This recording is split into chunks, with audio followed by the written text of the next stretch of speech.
Hi again then guys, and welcome to episode 9 of Weekend Warriors, the review series for GranTurismo's pretty broad selection of sports cars and also sports coupes. And this particular pick is a car which has been a very strong cornerstone, if you will, of modern sports coupes. It came out in the late 90s, the Audi TT quattro, and has been of course refined, facelifted and updated numerous times since then. Now this particular model is one of the slightly newer TT quattros, not the latest generation, but one of the newest models that we have access to on GT6. And there are a couple of different versions of the newer TT quattro. You've got the 3.2 and then you've got this version, the TT-S. Now we will also be reviewing the 3.2 litre version to see the differences later on in the series, but for now we're featuring this version, which is the superior of the two in most ways.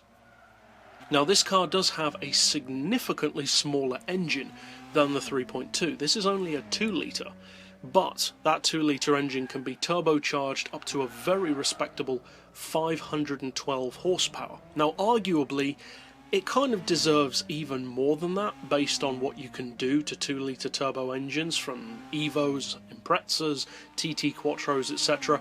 But GranTurismo doesn't really allow very many cars at all to get the kind of power that they deserve and that they can get in real life. So 512 horsepower isn't bad, at least we can work with that. As far as torque, again, unsurprisingly for a small capacity turbo engine, it's a very thumpy unit. 410 foot-pounds is certainly not lacking, especially in a car which only weighs 1159 kilos, with the full weight loss package of course, and bearing in mind that this is a German car, it's an Audi, so it's solidly built, you get a decent amount of kit, and it's of course all-wheel drive, so that's not a bad weight at all. As far as PP fully tuned, it sits at 553, which is quite high. That's significantly higher than the 3.2 litre version, which sits at 524.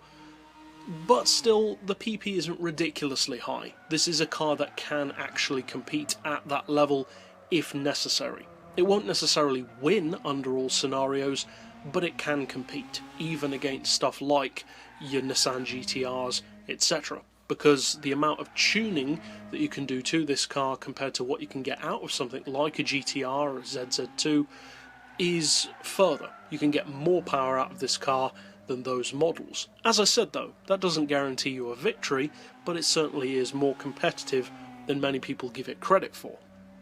Now the TT Quattro has always been known for being a great handling car, a very fun car to drive, and you can feel that in the case of the TT-S. This version is more focused, more track oriented than the 3.2, which is a little bit softer, a little heavier. They're both very good, but this is definitely the superior circuit racer of the two.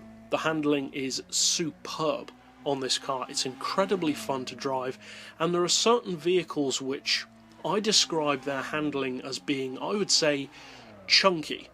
They have a meatiness to them. You can feel the character of the car oozing out of the steering and handling. You can really feel the personality of the car. It's not just a case of taking a corner at a certain speed in a clinical, emotionless way.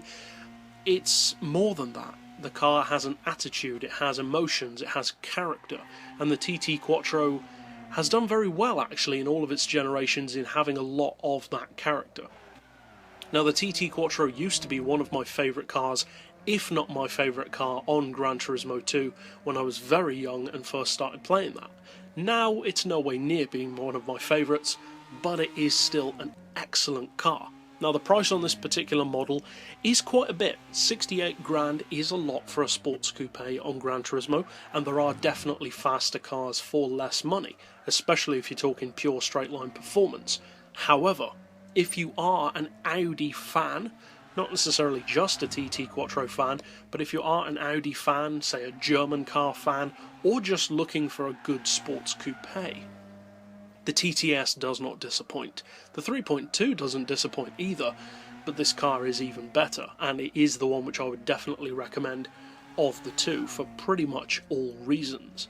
This car is kind of undervalued. You do see some people using it, but not as many as it deserves to have. It's a very capable car. It makes a good drift car, an excellent rally car because it's relatively compact, and it manages to bundle this real feeling of power in such a small, again, chunky package. The car feels smaller than it actually is, and as such, all that torque and power feels very explosive.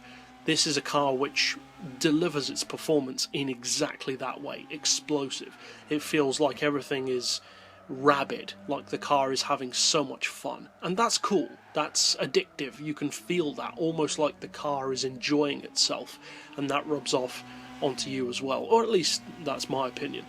Overall, it's a strong choice of sports coupe, even though it doesn't necessarily have the most power, and to top it off, in a straight line, it's pretty much just as quick for straight line top-end performance as the tuned HPA Motorsport version, except this car costs 68 grand and that car costs 640 grand. So if you're looking for a TT Quattro, definitely go for this one, as far as I'm concerned. But that's it overall for this particular pick, a very, very worthy sports coupe all round, and I'll see you guys next time. But for now, as always, thanks for watching.